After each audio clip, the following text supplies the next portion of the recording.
Hello friends, myself Jitendra Singh, a full-time trader and trainer। हम लोग basically stock market के बारे में बताते हैं लोगों को कि स्टॉक मार्केट क्या होता है। एक्चुअली मैं इस वीडियो के जरिए आपके साथ में अपना एक्सपीरियंस भी शेयर करूंगा। लगभग 6 साल से मैंने ट्रेडिंग में काम किया है और खुद का इन्वेस्टमेंट भी करता हूँ। साथ में लोगों को कोशिश करता हूँ कि जिन लोगों को ये वीडियो के जरिए जितने ज़्यादा लोग सीख सकें, तो मैं कोशिश करूँगा आप लोगों के साथ में मेरा एक्सपीरियंस शेयर करने की और स्टॉक मार्केट के बारे में क्या राय है लोगों की। स्टॉक मार्केट के बारे में आपको यूट्यूब पर बहुत सारे चैनल्स मिल जाएंगे जो कि स्टॉक मार्केट के बारे में बताते हैं। स्टॉक मार्केट क्या होता है, कैसे काम करता है, बड़े बड़े स्क्रीन्स लेकर और बड़े बड़े प्रोजेक्टर्स को वो लोग समझा देते हैं आप लोगों को। तो ये सब आपको यूट्यूब पर भी मिल जाएगा, लेकिन हम लोगों को इसकी ज़रूरत महसूस क्यों हुई? क्या कोई ऐसा हो सकता है जो कि बिल्कुल जीरो लेवल से अपने को शेयर मार्केट के बारे में बताए, बिल्कुल जीरो लेवल से ABCD की तरह? मैं कोशिश करूंगा आपकी जुबान पर मेरा नाम रहना चाहिए, ट्रेड यात्री का नाम आपकी जुबान पर रहना चाहिए। ट्रेड यात्री की जरूरत हम लोगों को क्यों महसूस हुई? ट्रेड यात्री एक ऐसा प्रोग्राम डेवलप करने की सोच रहा है जिसके जरिए आप लोग अपने घर बैठकर जब भी आपको फ्री टाइम मिले तब आप शेयर मार्केट के बारे में सीख सकते हैं। मैं लगातार इसी कोशिश में रहा हूं कि ज़्यादा से ज़्यादा लोगों तक पहुंच सके, ज़्यादा से ज़्यादा लोग इसके बारे में सीख सकें। हमने ये महसूस किया कि बहुत सारे लोग हैं जो कि हम लोगों से ज़्यादा टैलेंट रखते हैं और बहुत अच्छा काम कर रहे हैं अपने फील्ड में, लेकिन जब इन्वेस्टमेंट की बात आती है तो कहीं ना कहीं वो लोग इसमें पीछे हैं। बहुत सारे लोगों ने शेयर मार्केट में काम करने के लिए डीमैट अकाउंट ओपन कर लिया, किसी फ्रेंड ने रेफर किया कि डीमैट अकाउंट ओपन करवा लो, डीमैट अकाउंट उन्होंने ओपन भी कर लिया है, लेकिन वो लोग इन्वेस्टमेंट नहीं कर पाते हैं कि सही तरीका क्या है, क्यों इन्वेस्ट करें। एक्चुअली मैंने देखा है कि बहुत सारे लोग डीमैट अकाउंट ओपन करने के बाद में उनके फ्रेंड ने या उनके ब्रोकर ने उनको बोला कि सर ये वाला शेयर बाई कर लो, उन्होंने बाई कर लिया। बोले क्यों? ये वाला शेयर ऊपर जाएगा, बहुत ऊपर जाएगा। कितना ऊपर जाएगा भाई? क्यों जाएगा? क्या लॉजिक है इसके पीछे? एक छोटी सी स्टोरी बताता हूँ इसके पीछे भी। एक फ्रेंड ने बोला कि, लेकिन हाँ, स्टोरी को केवल स्टोरी की तरह ही समझना है, आप किसी भी चीज को उस वे में मत लेके जाइएगा। मैं कोशिश करूंगा, मैं जिस वे में समझाने की कोशिश करूं आप उसी वे में समझेंगे। एक दोस्त ने बोला कि एशियन पेंट का शेयर बाई कर लो। अच्छा, बहुत ऊपर जाएगा। मैंने कहा अच्छा, कोई खास वजह? एशियन पेंट का शेयर ऊपर जाएगा अभी? तो बोला हाँ वजह है ना। मैंने कहा क्या वजह है भाई? बोला आपको पता है ITC का शेयर बहुत अच्छा चल रहा है। मैंने कहा ITC हाँ अच्छा चल रहा है, तो ITC पान मसाला गुटखा वगैरह बनाती है? मैंने कहा हाँ बनाती है। तो बोले कि वो बहुत ज़्यादा बिक रहा है उनका। मैंने कहा ज़्यादा बिक रहा है तो शेयर भी अच्छा चल रहा है? बोले हाँ। तो मैंने कहा ITC और एशियन पेंट का क्या लिंक है भाई? बोले जब गुटखा ज़्यादा बिकेगा तो लोग ज़्यादा खाएंगे। मैंने कहा हाँ। तो बोले कि लोग दीवारों पे थूकेंगे, तो दीवारों पे थूकेंगे तो बोले एशियन पेंट का शेयर चलेगा ना, क्योंकि एशियन पेंट की बिक्री ज़्यादा होगी। एशियन पेंट लोग करवाएंगे अपने घरों में, अपने दीवारों पे जहाँ गुटखा थूकेंगे तो वहां पे पेंट करवाएंगे। अच्छा, फिर तो टाटा टी का भी शेयर ले लेना चाहिए। बोले टाटा टी का क्यों? तो मैंने कहा भाई जहाँ पे एशियन पेंट करने के लिए लेबर भी तो आएगी, लेबर चाय भी तो पिएगी, तो इस वजह से बोले कि ये वाला शेयर भी चलना चाहिए फिर तो ऐसे लॉजिक से लोग काम करते हैं तो क्या वो रियल में प्रॉफिट कमा पाते हैं? नहीं ना। हम लोग कोशिश करते हैं कि हम लोग जीरो लेवल से इसको स्टार्ट करें कि शेयर मार्केट क्या है, कैसे चलता है और क्या हम इसमें कर सकते हैं। तो इसके लिए ट्रेड यात्री आपको पूरा सपोर्ट करेगा। We will try to describe share market in a systematically manner in zero level. तो हम लोग कोशिश करते हैं कि ऐसा क्या है शेयर मार्केट में जो हमें सीखना चाहिए।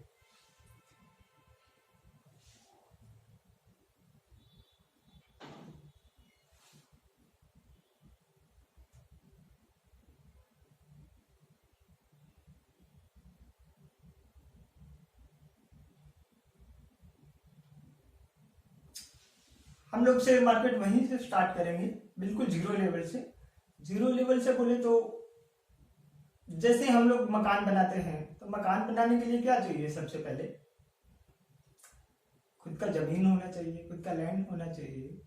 तो वो लैंड अपने पास में है, लेकिन क्या वो मकान बनाने के लिए सही है? नहीं ना, क्योंकि वहां पे बहुत सारे अनवांटेड प्लांट्स होंगे, जमीन भी ऊपर नीचे होगी, तो हम लोगों को उसको प्लेन करना पड़ेगा ना पहले। हम लोग ठीक उसी तरीके से सीखेंगे। तो अपनी जो शेयर मार्केट की भाषा में अगर बोलूँ तो जो अपना दिमाग है, तो कुछ ऐसी चीजें हैं कि भाई शेयर मार्केट के बारे में कुछ जो नेगेटिविटी है। लोग कहते हैं शेयर मार्केट में पैसा डूब जाता है, हो सकता है, आई एग्री। बट एक चीज पूछता हूँ आपसे, जो लोग शेयर मार्केट के बारे में सोचते हैं ऐसा, आपके पास 1 रुपए का सिक्का है, आपने उसको उछाला, दोनों में से क्या आएगा? हेड या टेल? हेड आया तो आप जीत गए, टेल आया तो आप हार गए।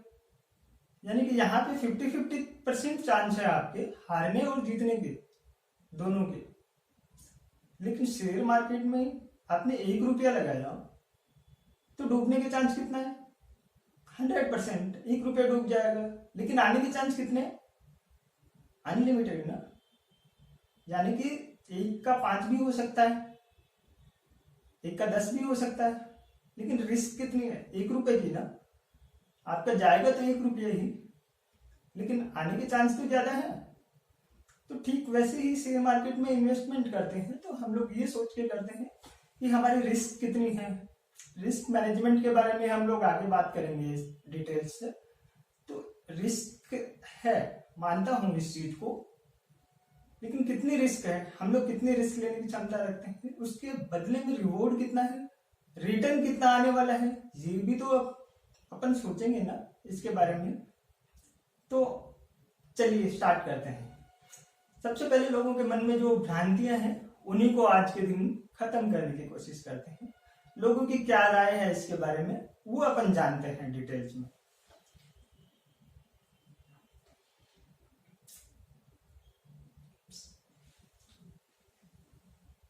ओके, माइथ्स क्या होता है? भ्रांतियां। पहला माइथ क्या है लोगों के दिमाग में? क्या है? Share market is very risky, बहुत ज्यादा रिस्की है शेयर मार्केट। कितनी रिस्क है शेयर मार्केट में? शेयर मार्केट जो रिस्की है, मैं आपको एक चार्ट दिखाता हूं, आप पीछे देख रहे हैं, एक चार्ट मैंने शो किया है। ये सेंसेक्स का है, बीएससी सेंसेक्स। आपने नाम सुना है? सेंसेक्स क्या होता है, निफ्टी क्या होती है, बैंक निफ्टी क्या होती है, ये इंडेक्स होता है।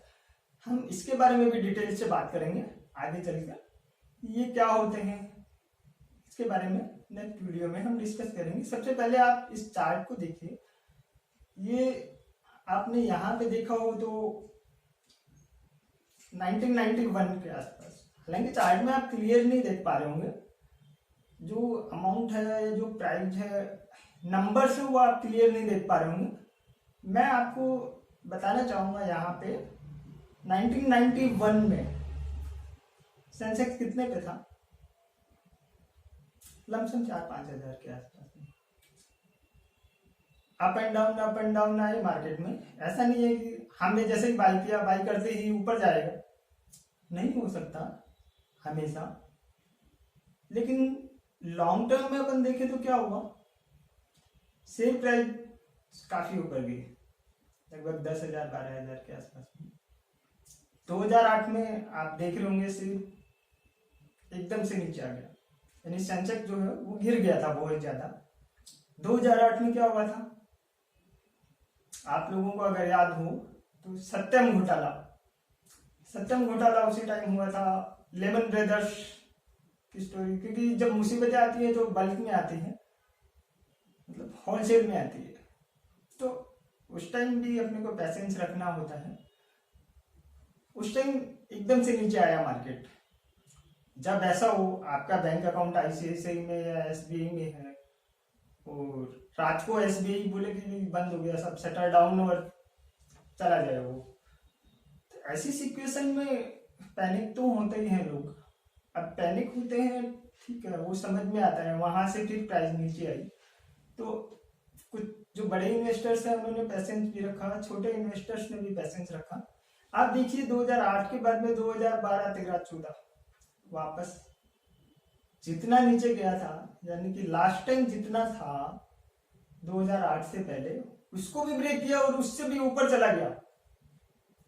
यानी कि थोड़ा सा पैसेंस रखा तो प्राइस वापस ऊपर भी आ गई।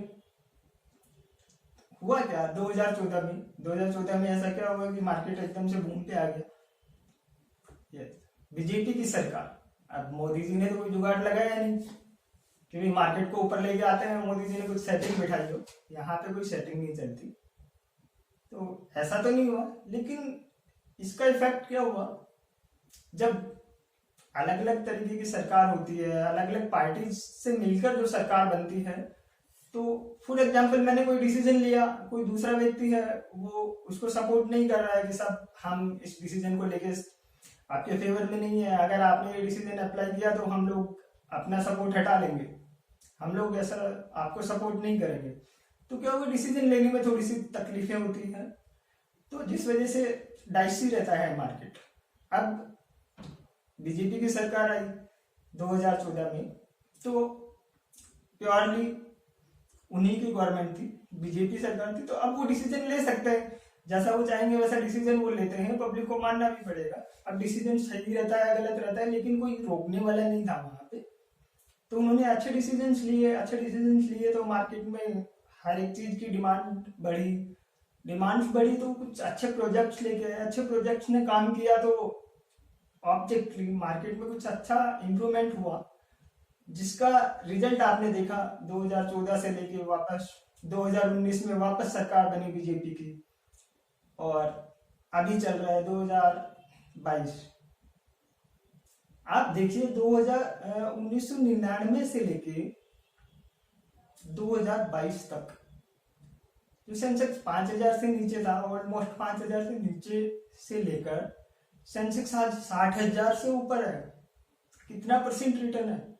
इसका एक दूसरा एग्जांपल मैं बताता हूं। दो व्यक्ति एक साथ रिटायर हुए किसी गवर्नमेंट जॉब से। एक व्यक्ति ने एफडी करवाई एसबीआई बैंक में सन 2001 में। सन 2001 में एफडी करवाई, दूसरे व्यक्ति ने एसबीआई के ही शेयर खरीदे। 2019 में उनका रिटर्न देखें, ऑलमोस्ट 18-20 साल का अगर रिजल्ट देखें, तो आपके अंदाजे से क्या होगा। एफडी का जो रिटर्न है लमसम 1 लाख का हुआ था उनका, 28 lakh something. Numbers I don't remember, कि मुझे एक्चुअल नंबर याद नहीं है, बट 28 लाख से 30 लाख के बीच में उनका नंबर था, जो उनकी एफडी मैच्योर हुई थी, यानी कि जिन्होंने एसबीआई में एफडी करवाई थी उनका। हाँ, अगर जिसने एसबीआई के शेयर लिए थे उनकी वैल्यू क्या होगी आपके हिसाब से, आप अंदाजा नहीं लगा सकते। ऑलमोस्ट 8.5 करोड़ रुपए के आसपास। मैं बात कर रहा हूँ 2019 की। एसबीआई के शेयर अभी भी बूम पे है, 580, 575 के आसपास में ट्रेड कर रहा है अभी, जबकि 2019 के आप रेट देखेंगे तो एसबीआई लमसम 200 के आसपास में ही था।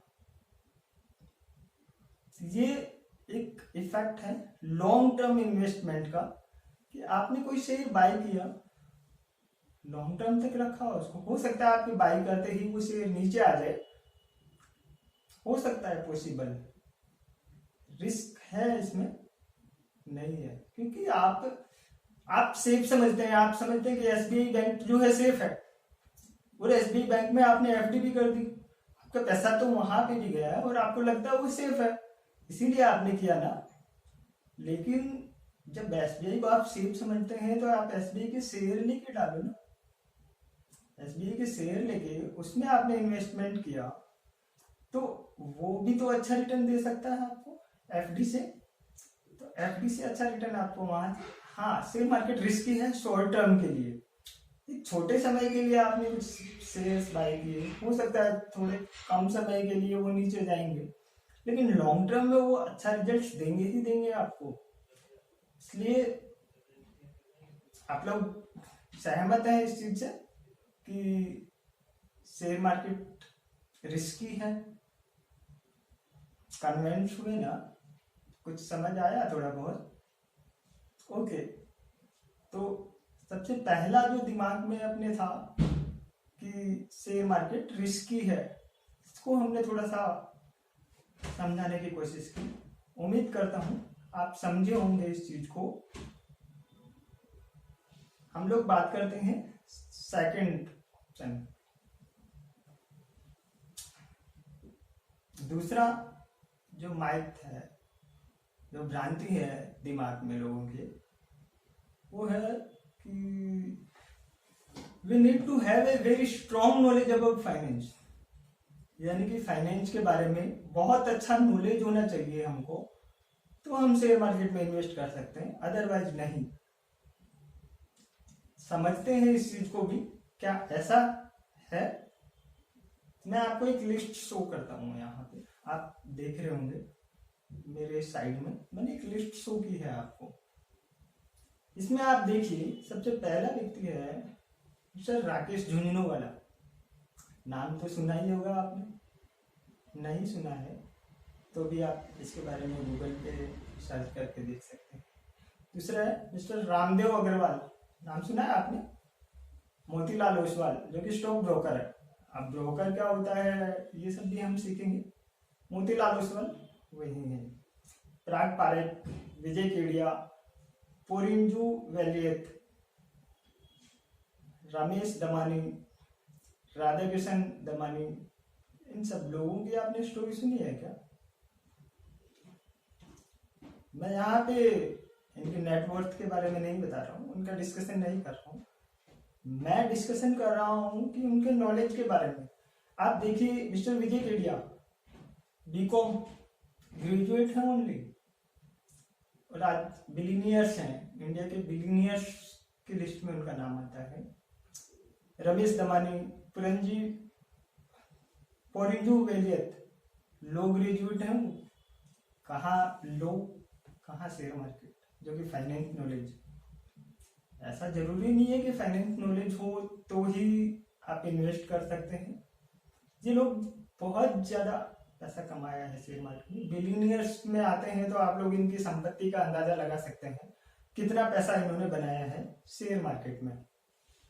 ये जरूरी नहीं है आपके पास में फाइनेंस का नॉलेज होगा तो ही आप लोग शेयर मार्केट का काम कर सकते हैं, आप लोग इन्वेस्टमेंट कर सकते हैं। ऐसा कोई कंपलसरी नहीं है, आप चाहे किसी भी बैकग्राउंड से हो, आप अपने बैकग्राउंड के हिसाब से शेयर मार्केट कर सकते हैं, इन्वेस्टमेंट कर सकते हैं, कोई इश्यू नहीं है इसमें।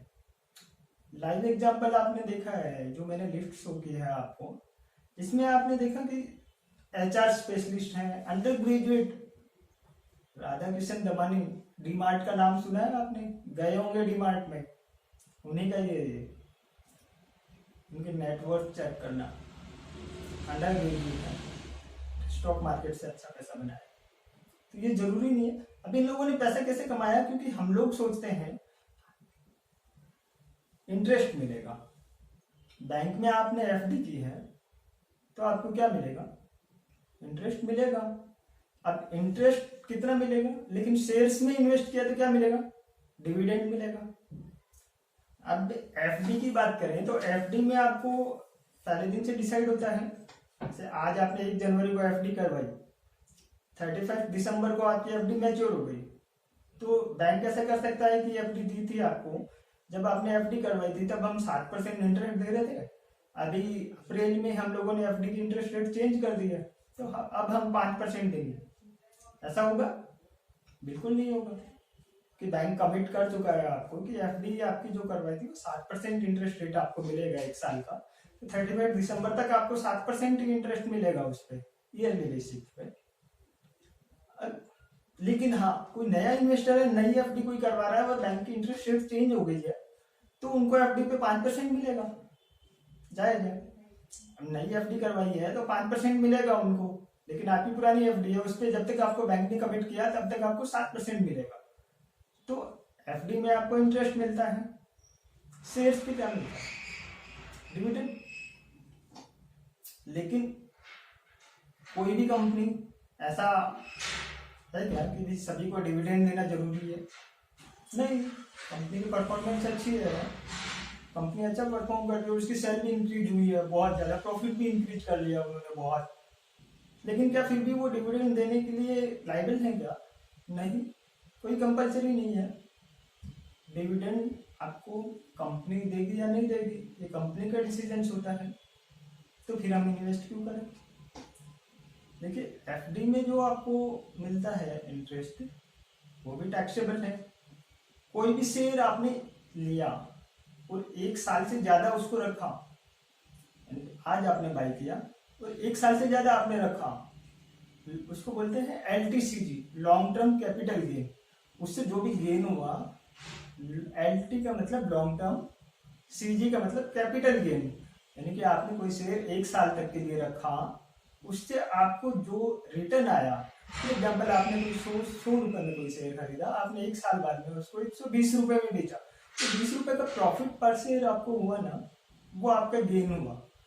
तो लॉन्ग टर्म कैपिटल गेन आपको हुआ 1 साल तक, वो उस पर कुछ टैक्स रिबेट्स हैं, आपको वहां से टैक्स की छूट मिलती, लेकिन कितनी, बड़ा क्वेश्चन आता है कितनी, ये मैं नहीं बताऊंगा आपको, आप खुद गूगल पे सर्च किए कि LTCG पे कितना जो गेन हुआ है उस पर कितना इंटरेस्ट पे के बाद टैक्स पे करना पड़ता है, या आप मुझे कमेंट्स में जरूर बताइएगा, ताकि मुझे ये लगे कि आपने वीडियो एकदम सही तरीके से देखा है और मेरी मेहनत जो है वो खराब नहीं हो रही है। मैं जो लगातार प्रयास कर रहा हूँ लोगों को सिखाने का, वो सफल हो रहा है, लोग देख रहे हैं। तो ट्रेड यात्री पे चैट का ऑप्शन है, जहां पे आप मुझे कमेंट करेंगे इंटरेस्ट रेट के बारे में, कितना इंटरेस्ट पे करना पड़ेगा, टैक्स, कितना टैक्स मुझे कैपिटल गेन पे करना पड़ेगा, कितने लिमिट तक ये छूट है इसमें, और उसके बाद में कितना इंटरेस्ट इस पे करना पड़ता है। तो आप कमेंट्स में जरूर बताइएगा मुझे इसके बारे में। तो अभी हमने देखा इंटरेस्ट और डिविडेंड के बारे में, डिफरेंस क्या होता है, इंटरेस्ट और डिविडेंड क्या होता है, इसके बारे में हमने देखा। अब डिविडेंड जो कंपनी नहीं दे रही है, तो इसका मतलब जैसे फॉर एग्जांपल एप्पल के बारे में बात करते हैं, एप्पल बहुत अच्छी कंपनी है और बहुत बड़ी कंपनी भी है, वो कभी भी डिविडेंड नहीं दे रही है अपने लोगों को, सॉरी अपने इन्वेस्टर्स को डिविडेंड नहीं दे रही है। वो उनका मानना ये है कि हमने $5 दिया आपको, सॉरी $1 दिया, $100 आपने इन्वेस्ट किया था, हमने $5 का आपको डिविडेंड दिया, तो आप क्या करेंगे, उसको कैसे मैनेज करेंगे $5 को? तो बहुत सारे लोग सोचेंगे मैं इसकी एफडी करवा दूंगा, मैं किसी प्रॉपर्टी में इन्वेस्ट कर दूंगा। कंपनी का मानना यह है कि हम लोग अच्छे से मैनेज कर सकते हैं आपके पैसे को, तो हम लोग इसको री इन्वेस्ट करेंगे अपनी ही कंपनी में, और इस पे जो भी ग्रोथ होगी वो ग्रोथ से आपको पैसा और ज्यादा बढ़ेगा। तो जहां पे 5% या 10% का रिटर्न कंपनी दे रही है, तो मुझे कोई इश्यू नहीं होना चाहिए, क्योंकि 5% 10% मिलना पॉसिबल नहीं है दूसरी जगह पे इतना इजीली। लेकिन अच्छी कंपनी है, अच्छा रिटर्न दे रही है, तो वो कंपनी क्या करती है, उसी शेयर्स के बदले में, फॉर एग्जांपल आपके पास 100 शेयर थे, अगले साल उन्होंने 105 शेयर, 5 बोनस शेयर आपको दे दिए, तो आपका फंड तो बढ़ा ही है, ऑलमोस्ट 10 शेयर्स आपको दिए, तो 10% रिटर्न तो आपका आ ही गया ना 1 साल में। आपको टेंशन लेने की कहाँ जरूरत है, आपके पास 100 शेयर थे, अभी आपके पास 110 शेयर हो गए, तो 10 शेयर का बोनस शेयर आपको जो मिला, तो 10% रिटर्न तो दे ही दिया कंपनी ने आपको। शेयर प्राइस बढ़ी है, वो एक दूसरा पॉइंट है, तो वहां से अपने को बेनिफिट हो सकता है। तो डिविडेंड और इंटरेस्ट के बारे में हमने सीखा कि डिविडेंड क्या होता है, इंटरेस्ट क्या होता है। आपका होमवर्क जरूर याद रखिएगा, डिविडेंड जो मिलता है उस पर कितना इनकम टैक्स पे करना पड़ता है, ये आप मुझे जरूर बताइएगा। माइक नंबर 3, तीसरी भ्रांति क्या है लोगों के दिमाग में? Small investor like me can not make money from the stock market, you need a lot of money for invest in stock market. यानी कि मेरे जैसे छोटे इन्वेस्टर्स हैं वो शेयर मार्केट में इन्वेस्ट नहीं कर सकते। शेयर मार्केट तो बड़े लोगों के लिए बना है जिनके पास बहुत ज्यादा पैसा है, ऐसा नहीं है। स्टॉक मार्केट में स्टार्ट करने के लिए कितना फंड चाहिए, कितना पैसा चाहिए? कोई लिमिट नहीं है। आप 100 रुपए से भी स्टार्ट कर सकते हैं, बिल्कुल। आप अगर आज की डेट में मैं बात करूं, आइडिया वोडाफोन का नाम तो सभी ने सुना होगा। आइडिया वोडाफोन का शेयर प्राइस क्या है?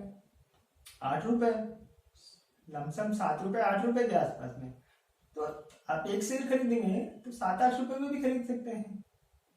अगर 700 रुपए आपने लगाए तो 100 शेयर भी आप खरीद सकते हैं। तो ऐसा तो है ही नहीं ना कि लोग सोचते हैं कि भाई मेरा पॉकेट मनी 500 रुपए है, मैं तो 500 रुपए से क्या इन्वेस्टमेंट करूंगा। तो ऐसा नहीं है, आप लोग मिनिमम अमाउंट से भी स्टार्ट कर सकते हैं, कोई लिमिट नहीं है। यहाँ पे जितनी आपकी कैपेसिटी है उसके अकॉर्डिंग आप इन्वेस्ट कर सकते हैं। इसका एक एग्जाम्पल मैं आपको बताता हूँ।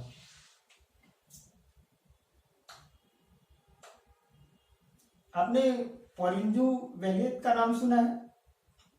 नाम मत भूलो यार, पिछली साइड में भी नाम आया था। लास्ट स्लाइड जो मैंने शो की थी, बिलियनियर्स, इंडिया के जो बिलियनियर्स हैं उनकी लिस्ट में उनका नाम था।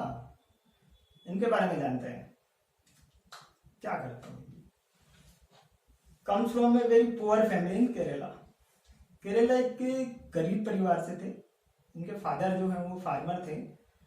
इन्होंने एजुकेशन के लिए बहुत स्ट्रगल किया फाइनेंशियल कंडीशन की वजह से, और यहाँ तक कि इन्होंने अपने फादर की जो लैंड थी जहाँ वो खेती करते थे उसको भी बेच दिया था पढ़ाई करने के लिए केवल। ये सिचुएशन थी।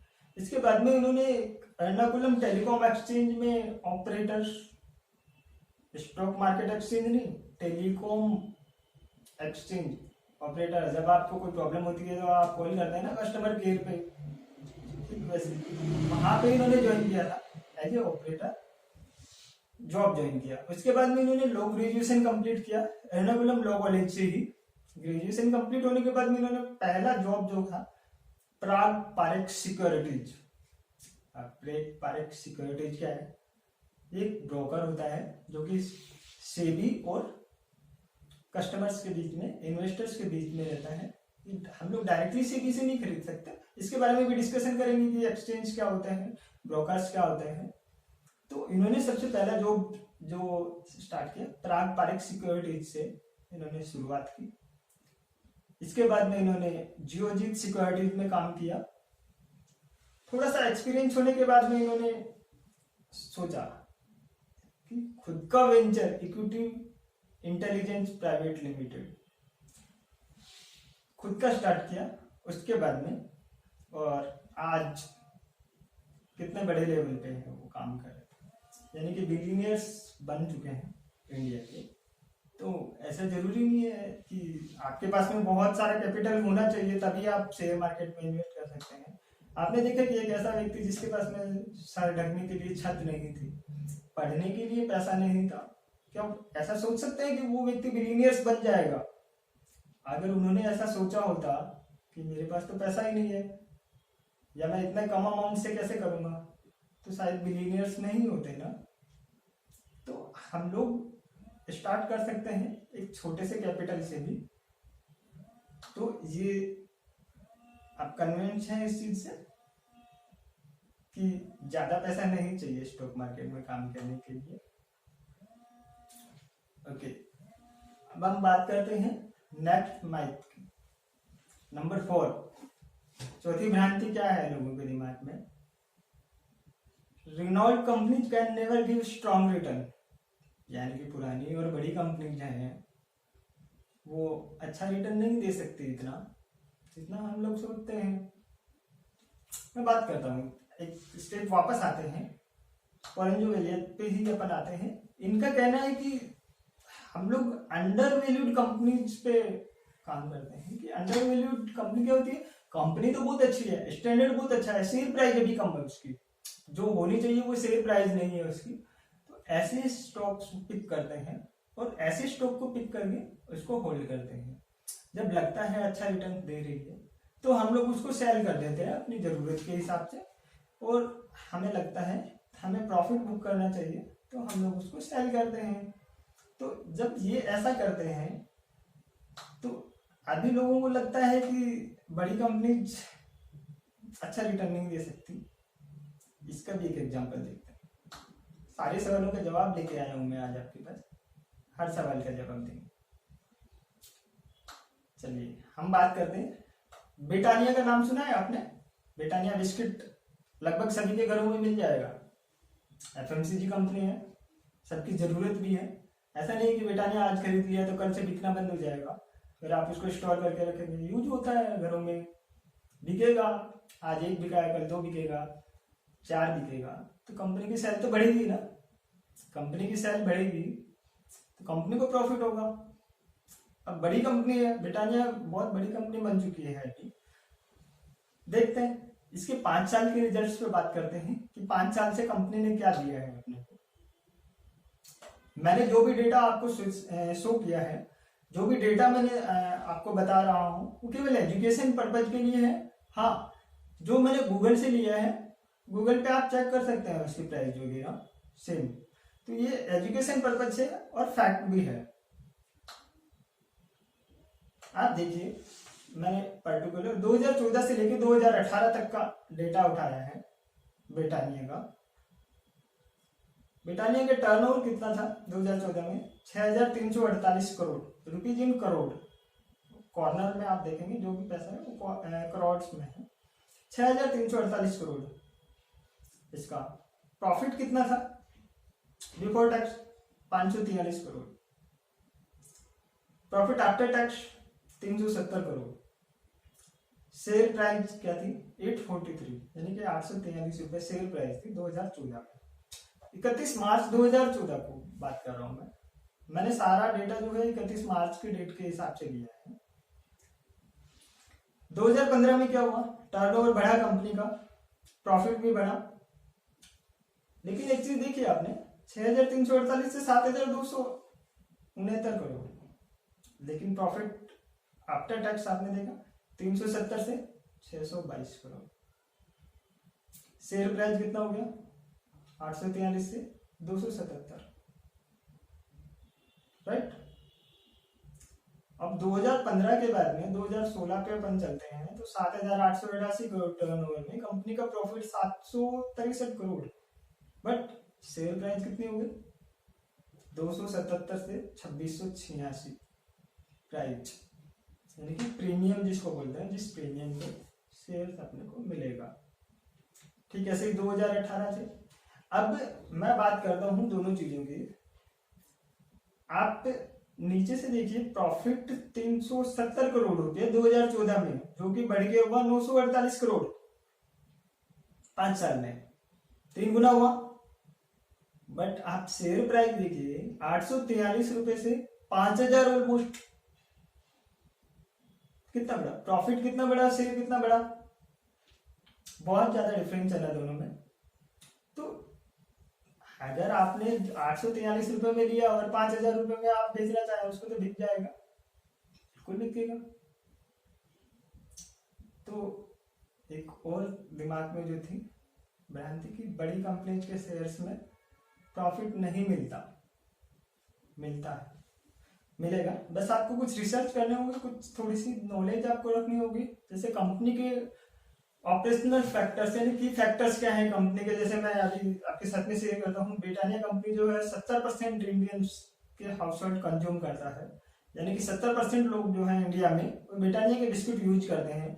ब्रिटानिया के प्रोडक्ट अकेले इंडिया में नहीं, 79 कंट्रीज में बिकता है, जिसमें 13 नए मार्केट भी इन्होंने चालू किए थे। तो ऑलमोस्ट अगर मैं बात करूं तो 80 से 100 के बीच में कंट्रीज में अगर दुकान कर रहा है तो उसके प्रोडक्ट तो बिकते हैं, तो कंपनी तो बेकार नहीं है। अकेले बिस्किट नहीं बनाती है ये, केक भी बनाती है, ब्रेड भी बनाती है, टोस्ट भी बनाती है ब्रिटानिया। आपने देखा है कभी? ट्राई कीजिएगा एक बार। प्लांट इंडिया में 9 जगह प्लांट हैं इसके ब्रिटानिया के, जहाँ पे केक बिस्किट बेकरी का जो काम होता है वो बनते हैं।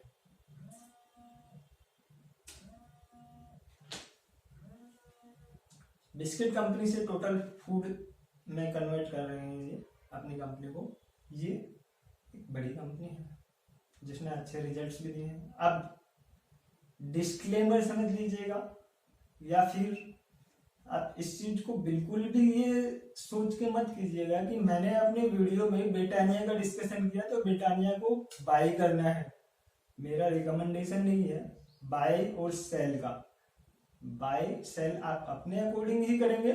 मैंने केवल ये डेटा आपको दिखाने के लिए ब्रिटानिया का डेटा उठाया ताकि हम लोग इस चीज को समझ सके कि बड़ी कंपनी में भी रिजल्ट अच्छे आते हैं।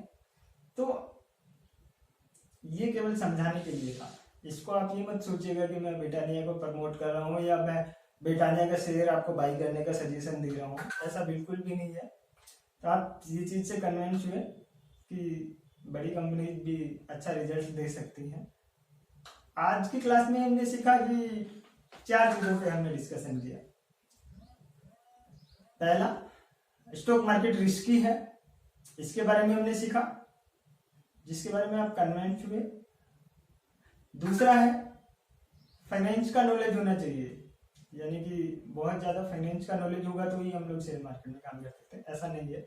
इसके बारे में हमने डिस्कशन किया। तीसरा, लॉट ऑफ मनी चाहिए, यानी कि बहुत ज्यादा पैसा चाहिए शेयर मार्केट में काम करने के लिए, इस पे हमने डिस्कशन किया। चौथा था रिनॉल्ड कंपनीज, यानी कि बड़ी कंपनीज हम लोगों को अच्छा रिटर्न नहीं दे सकती हैं। तो ये 4 माइथ जो थे इन पे हमने बात की। मिलते हैं नेक्स्ट वीडियो में। Thank you so much.